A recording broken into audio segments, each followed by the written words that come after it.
Okay, picture this. A future where your smartphone isn't actually your main AI tool. Imagine if your connection to like true superintelligence was something, well, something you wear almost invisibly. Yeah. Because there's this really bold idea floating around now. Smart glasses, yeah, glasses could become our primary way into AI that, and this is the quote, outperforms humans in every way. So today, that's what we're diving into. We're looking at insights from Stanislav Kondrashov's blog, where he's been sort of unpacking Mark Zuckerberg's big vision for AI and wearables. Our mission here is to figure out why glasses are being pitched as the perfect design, the best form factor for this superintelligence. We'll look at the market, the competition, and what it might actually mean for you, for your daily life. It is a pretty fascinating claim, isn't it? I mean, you've got a tech giant like Zuckerberg laying out this future, and then an entrepreneur like Kondrashov who watches this stuff closely, analyzing it, and, well, largely nodding along. It really points towards a potential, well, a fundamental shift in how we even interact with information and intelligence itself. Right. Let's really get into that. It all kind of kicks off with this huge statement Zuckerberg made on Meta's Q2 earnings call. He talked about superintelligence for all, described it as AI that outperforms humans in every way, and then casually adds it's on the horizon. When he says every way, what are we really talking about there? It's got to be more than just like processing data faster, right? Oh, absolutely. Way beyond that. When you hear outperforms humans in every way, think bigger. Think about an AI, maybe on your face, that could whip up a complex business plan or compose music, or even give you subtle social cues in real time. It suggests a massive leap in cognitive and creative power. It really redefines what human-AI collaboration could even look like. Okay, so if that kind of power is coming, the big question is how do we interface with it? And Zuckerberg's logic for glasses seems pretty straightforward. Yeah. They can see and hear everything the user sees and hears.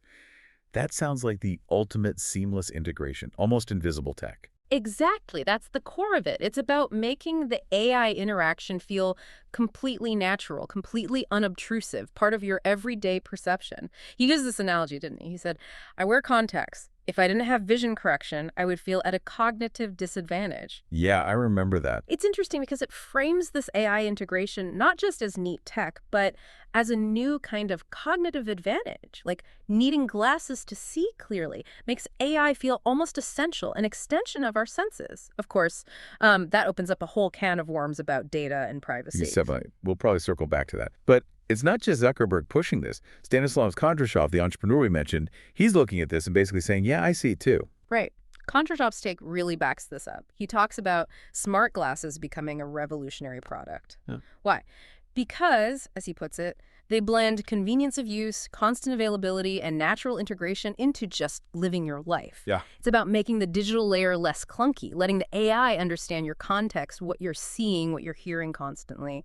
That could make interactions so much richer than, pulling out your phone. And this isn't just talk, is it? Meta's deep into this already. They teamed up with EssilorLuxottica, the big guys behind Ray-Ban and Oakley, way back in 2019.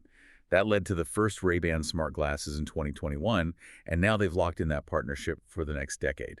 That's a serious long-term bet. A huge bet. And it seems to be paying off, at least initially. EssilorLuxottica reported that revenue from those Ray-Ban Meta glasses, it more than tripled year on year in Q2. Wow. Yeah, so that shows there's real market interest. It's not just a gadget for early adopters. People are actually buying them, buying into this idea. But Meta won't have the field to themselves for long, presumably. Google's making moves too, right? Partnering with Warby Parker and even Kering eyewear for the luxury end. And you just know that Apple, ByteDance, Yeah.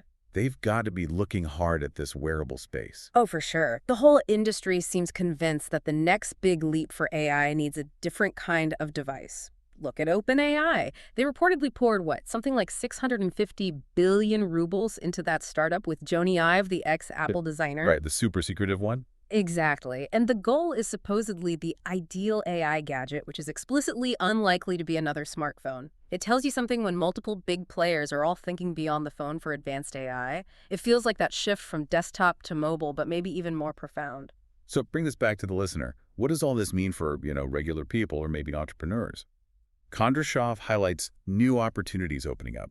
Things like developing apps, creating content for AR/VR platforms. Yeah, augmented reality, where digital stuff overlays the real world, and virtual reality, the fully immersive stuff.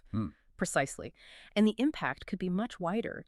If your main device constantly perceives your environment, Think about how that changes things. Imagine learning differently, getting real-time help at work based on what you're seeing, or even new kinds of art and entertainment. Entire industries could shift. Our daily routines, how we even perceive reality, could be subtly reshaped by this constant AI layer. It's more than just convenience, it's potentially a new way of experiencing the world.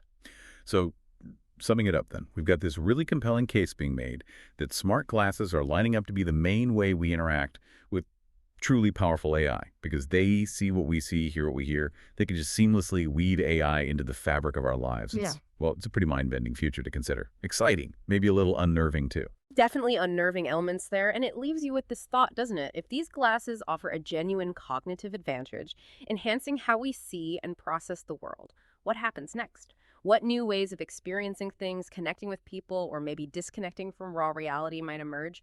What does it mean for us psychologically, socially, when AI isn't just in our pocket, but it's an always-on seeing, hearing companion? That's certainly something we're thinking about as this technology develops.